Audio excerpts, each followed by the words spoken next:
এদিকে পিলখানা হত্যাকাণ্ডের বিস্ফোরক আইনের মামলার দ্বিতীয় দফায় 239 জনের জামিনের বিষয়ে আদেশ হবে আজ। ঢাকা জেলা দায়রা জজ আদালত থেকে যুক্ত হচ্ছেন সহকর্মী রাব্বি সিদ্দিকী। রাব্বি, শুনতে পাচ্ছেন নিশ্চয়ই। শুনানি কোন পর্যায়ে রয়েছে জানাবেন, কি কি তথ্য আছে আপনার কাছে?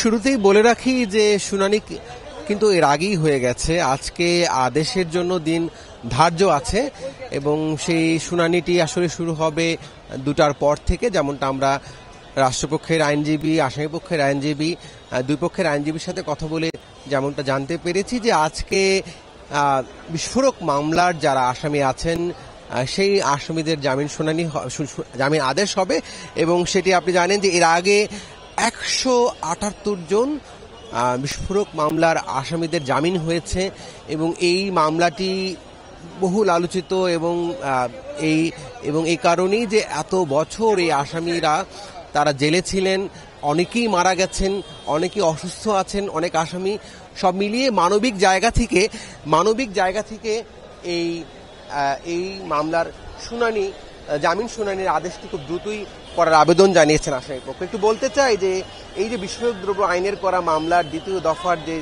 178 জন আসামির জামিনের শুনানি, সেটি কিন্তু বৃহস্পতিবারই শেষ হয়েছে। আজকে আদেশের জন্য অপেক্ষায় আছে এবং মূল শুনানিটি কিন্তু হয়েছে কেরানীগঞ্জে ঢাকার কেন্দ্রীয় কারাগারে যে স্থাপিত যে বিশেষ আদালত, সেই আদালতে।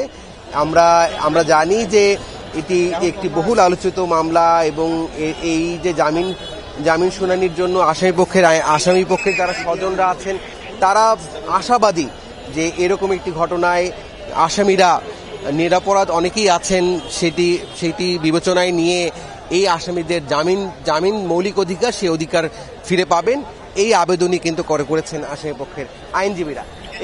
সব মিলিয়ে আমরা দেখেছি যে প্রথম দফায় যেহেতু এত সংখ্যক আসামি জামিন হয়েছে, সেক্ষেত্রে দ্বিতীয় দফায়ও এই আসামিরা জামিন পাবেন, তেমন আশাবাদ ব্যক্ত করেছেন আসামি পক্ষের আইনজীবীরা। ধন্যবাদ রাব্বি, জজ কোর্ট থেকে যুক্ত দেওয়ার জন্য।